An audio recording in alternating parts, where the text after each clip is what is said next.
Kali ini kita akan membahas perasaan merasa kaya. Perasaan kaya di dalam Al-Quran ini disebut dengan istilah istaghna. Kalimat istaghna salah satunya disebutkan di dalam surat Al-Alaq. Teman-teman bisa buka Al-Quran surat 96, surat Al-Alaq ayat 6, 7, dan 8. أعوذ بالله من الشيطان الرجيم بسم الله الرحمن الرحيم كلا إن الإنسان ليطغى كلا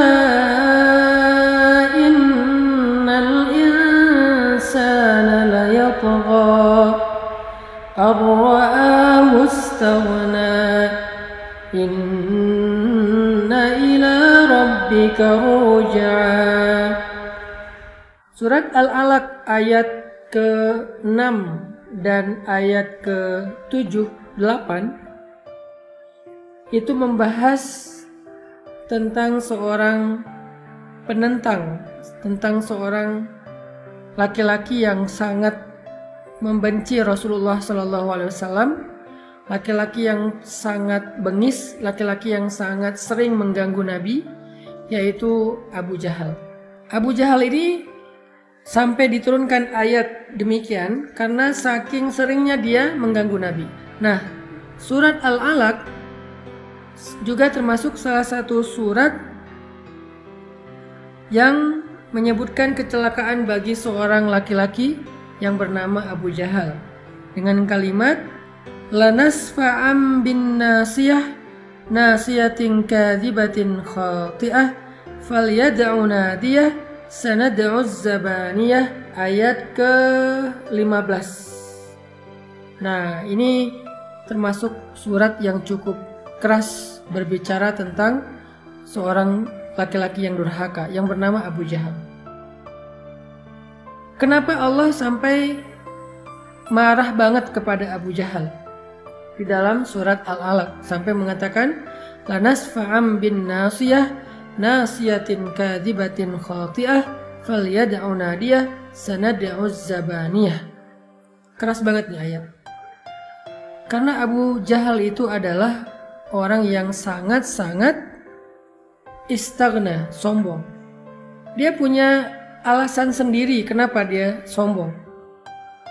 Pertama, sebelum Allah memanggilnya Abu Jahal, orang-orang Mekah memanggilnya Abu Hakam. Arti Abu Hakam itu orang yang banyak ilmu, orang yang nasihatnya didengar, orang yang panggilannya, seruannya diikuti, orang yang keberadaannya ditunggu, orang yang marahnya dihindari, orang yang hartanya dibutuhkan, orang yang jabatannya paling tinggi. Pokoknya Abu Jahal ini orang yang sangat eksis.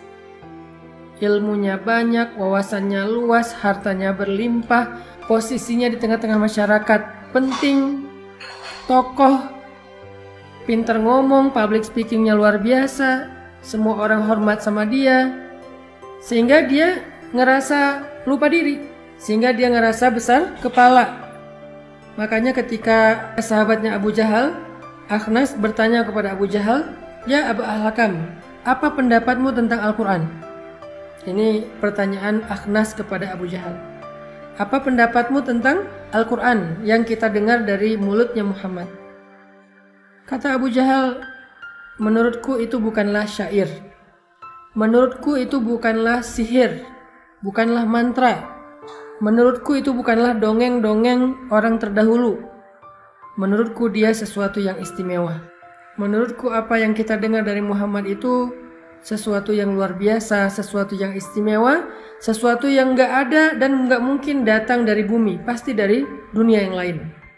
Dia gak bisa menjelaskan dari Allah karena dia gak beriman. Dia hanya mengatakan itu istimewa dan dia nggak mungkin berasal dari bumi, pasti dari dunia yang lain. Kata Abu Jahal. Akhnas takjub karena dia percaya sama keilmuan Abu Jahal. Dia percaya dengan omongan Abu Jahal yang memang punya wawasan yang sangat luas. Sehingga kalau kata Abu Jahal itu bukan kata-kata manusia, itu nggak mungkin diucapkan oleh manusia, maka pasti itu sesuatu yang luar biasa. Sehingga Akhnas bertanya kepada Abu Jahal, "Wahai Abu Al-Hakam, kalau menurutmu itu adalah kalimat yang baik, kalimat yang istimewa, lalu kenapa kita tidak ikut saja kepada Muhammad? Kenapa kita nggak ikut seruan Muhammad? Kenapa kita nggak masuk Islam?" Abu Jahal memerah wajahnya. Kemudian dia mengatakan, "Wahai Akhnas, apakah engkau ingin mengikuti Muhammad, kemudian engkau menjadi orang yang berada di belakangnya? Kemudian kabilahmu akan berada di belakang kabilahnya?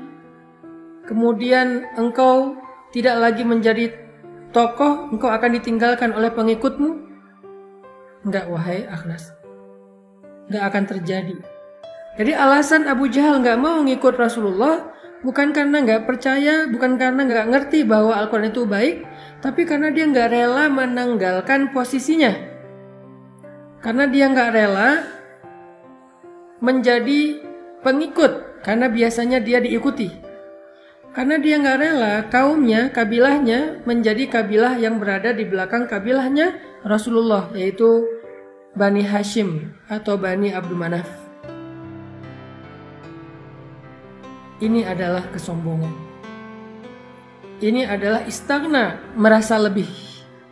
Itu alasan kenapa Abu Jahal nggak mau beriman. Padahal dia tahu betul Muhammad itu benar, Muhammad itu jujur, tahu betul Al-Quran itu bukan kalimat dari manusia. Kesombongan. Karena kesombongan itulah dia memusuhi Rasulullah Shallallahu Alaihi Wasallam. Karena kesombongan itulah dia menentang dakwah Nabi Shallallahu Alaihi Wasallam. Istaghna. Makanya Allah berfirman, "Kalla innal insana la yatgha ar-ra'ahu istaghna." Sungguh manusia itu melampaui batas, artinya durhaka, menentang kebenaran ketika dia merasa dirinya lebih, merasa dirinya serba cukup, merasa dirinya hebat. Allah marah kepada Abu Jahal. Kenapa Allah marah kepada Abu Jahal? Karena masyair, perasaannya yang salah. Bukan karena perilakunya dulu, perilaku belakangan. Nomor satunya karena perasaannya. Apa perasaan yang dirasakan oleh Abu Jahal? Perasaan sombong, perasaan hebat, perasaan lebih, perasaan gak butuh, perasaan ego, perasaan gengsi, merasa dia punya wawasan lebih daripada Muhammad, merasa pengikutnya lebih daripada Muhammad, kekayaannya lebih daripada Muhammad, lebih senior daripada Muhammad, pokoknya ngerasa lebih aja, ngerasa punya segalanya dibandingkan dengan Rasulullah SAW. Itulah perasaannya Abu Jahal. Maka coba kita jadikan ini sebagai renungan untuk kita bersama. Apa alasan kita untuk menolak sebuah nasihat? Apa alasan kita untuk menolak masukan dari orang lain? Apa alasan kita untuk nggak mau berteman dengan seseorang? Apa alasan kita untuk menolak lamaran seseorang? Apa alasan kita untuk menjudge seseorang? Apa alasan kita untuk memarahi seseorang? Apa alasan kita untuk merendahkan seseorang? Kalau alasannya karena kita merasa lebih hebat dari orang lain, merasa lebih keren dari orang lain, merasa lebih kaya dari orang lain, merasa lebih tahu daripada orang lain, maka itu adalah kibar, sombong. Apa alasan kita mendebat orang tua kita? Apa alasan kita menolak nasihat dari ibu dan ayah kita? Apakah kita merasa lebih tahu dari mereka? Apa alasan seorang istri nggak mau menerima nasihat dari suami? Apakah dia merasa lebih solehah karena udah lebih sering ngaji daripada suami? Apa alasan seorang suami merendahkan istrinya? Apa dia merasa bahwa dia yang udah nyari nafkah sehingga dia lebih mulia daripada istrinya? Apa alasan orang tua menzolimi anaknya? Apa dia merasa udah punya jasa lebih kepada anak itu? Pokoknya siapapun dia, ketika dia merasa punya kelebihan dibandingkan orang lain yang membuat dia jadi merendahkan orang lain, maka kalla innal insana la yatgha ar-ra'ahu istaghna. Sombong. Apa kata-kata iblis? Ana khairum min, khalaqtani min nar wa khalaqtahu min tin. Aku lebih baik daripada Adam. Engkau ciptakan aku dari api dan engkau ciptakan dia dari tanah. Sedangkan api lebih mulia daripada tanah menurut iblis.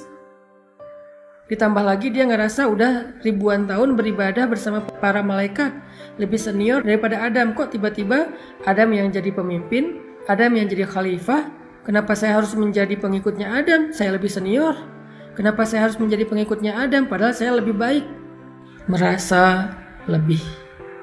Bedanya dosa Adam dengan dosa iblis, Adam dosanya maksiat, iblis dosanya sombong.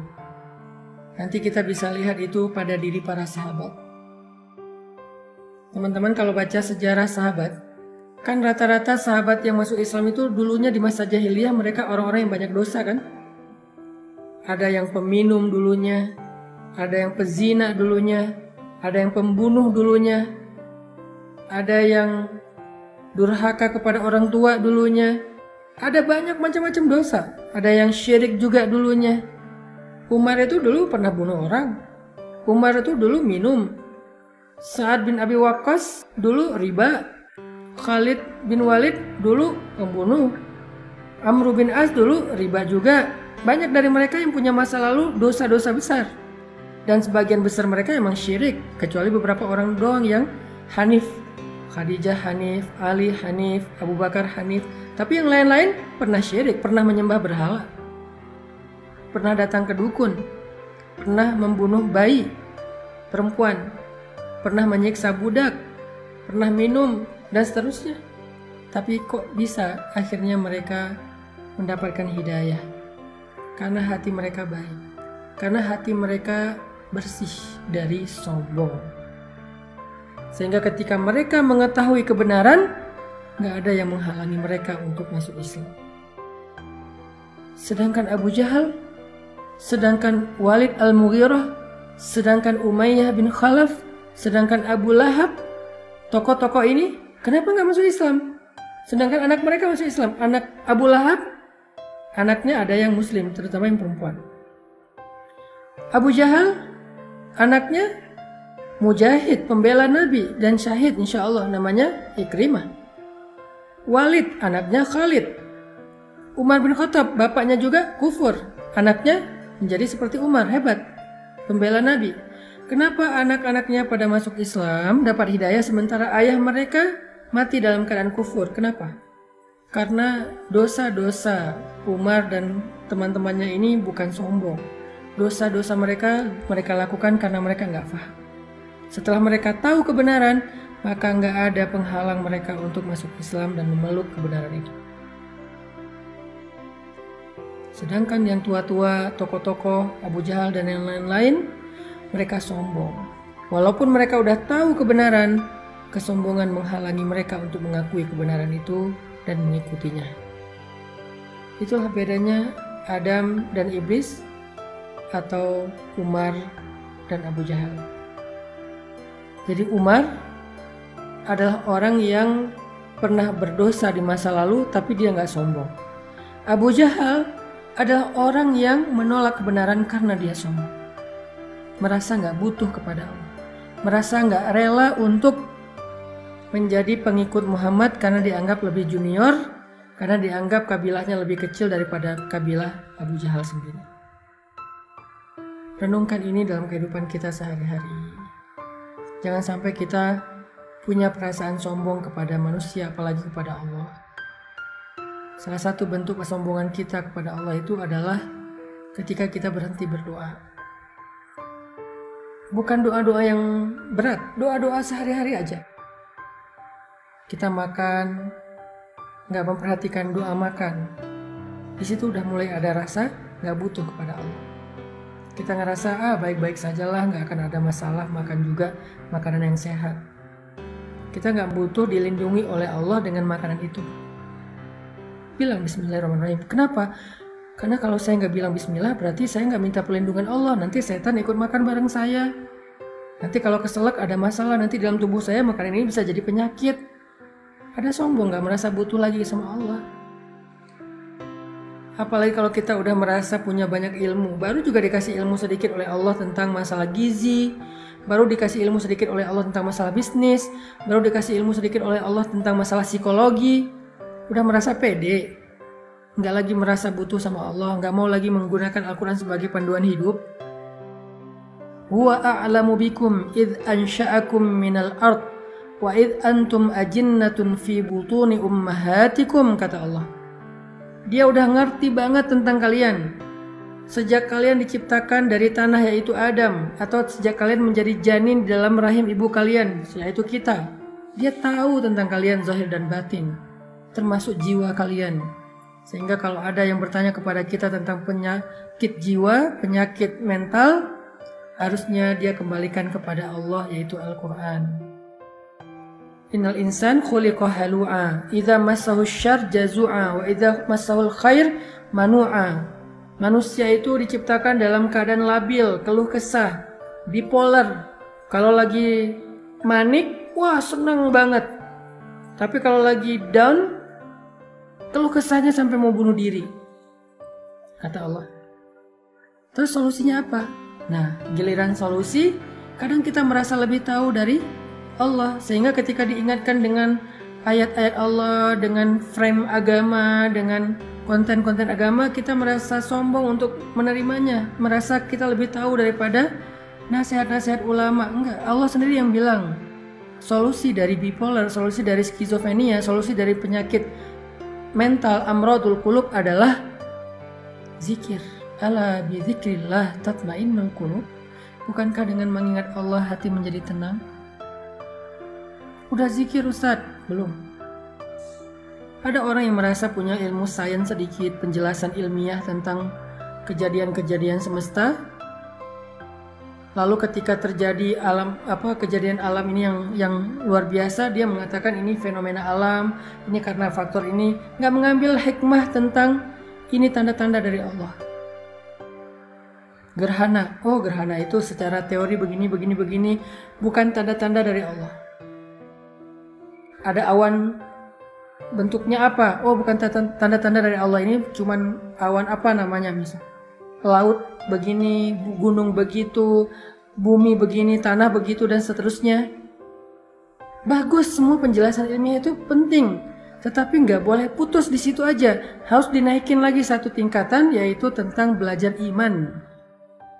Karena kalau ilmu nggak membuat kita lebih yakin kepada Allah, itu namanya wawasan. Saya bukan bilang nggak penting mencari ilmu, penting banget. Sains itu bagus, penting. Tapi harus ada kesimpulan iman setelah kita mendapatkan penjelasan saintis. Nggak boleh kita membedahnya secara scientific, secara ilmiah, tetapi kemudian kesimpulannya ngambang, yaitu fenomena alam. Nggak boleh. Harus dikembalikan kepada Allah. Ada apa nih? Allah maunya apa nih? Apa pesan Allah di balik fenomena alam? Itu yang harus kita temukan. Itu belajar iman. Apa pesan Allah di balik fenomena alam? Apa pesan Allah di balik gerhana? Apa pesan Allah di balik musim dingin, musim panas, musim semi, musim gugur? Apa pesan Allah di balik terbitnya matahari di timur terbenam di barat? Apa pesan Allah di balik malam dan siang? Apa pesan Allah di balik gempa? Apa pesan Allah di balik badai dan seterusnya? Apa pesan Allah? Itu yang harus kita cari. Dalam lingkup yang lebih kecil, apa pesan Allah di balik masalah saya? Apa pesan Allah di balik kerugian ini, musibah ini? Itu yang harus kita cari. Tapi kalau kita nggak mau tahu itu, dan mau menyelesaikan semuanya, mau memahami semuanya dengan logika kita, merasa udah ngerti secara rumus dan teorinya, di situ kita nggak sengaja mulai muncul kibar, sombong. Dan sombong itulah yang menghalangi kita dari kebaikan. Jangan sombong kepada Allah. Bahkan jangan sombong kepada manusia. Sehingga kita nggak merendahkan siapapun. Nggak boleh. Mungkin kita punya kelebihan yang nggak dimiliki orang lain. Tapi jangan lupa, kita juga punya kekurangan yang nggak dimiliki orang lain. Mungkin kita merasa udah punya lebih banyak wawasan agama dibandingkan orang tua kita sejak kita belajar serius. Tapi jangan lupa, bisa jadi ibadah orang tua kita lebih banyak daripada kita yang cuma punya wawasan dan ilmu, karena dia udah lebih senior dan lebih banyak beribadah daripada kita. Makanya ada nasihat dari ulama, kalau kita melihat orang yang lebih tua dari kita, lihatlah bahwa dia lebih banyak beribadah daripada kita. Kalau kita melihat orang yang lebih muda dari kita, lihatlah bahwa dia lebih sedikit dosa daripada kita karena kita udah lebih tua dan pastinya lebih banyak dosa. Selalu melihat kelebihan, sehingga gak sempat kita merasa lebih dari orang lain dan menyombongkan diri di hadapan orang lain.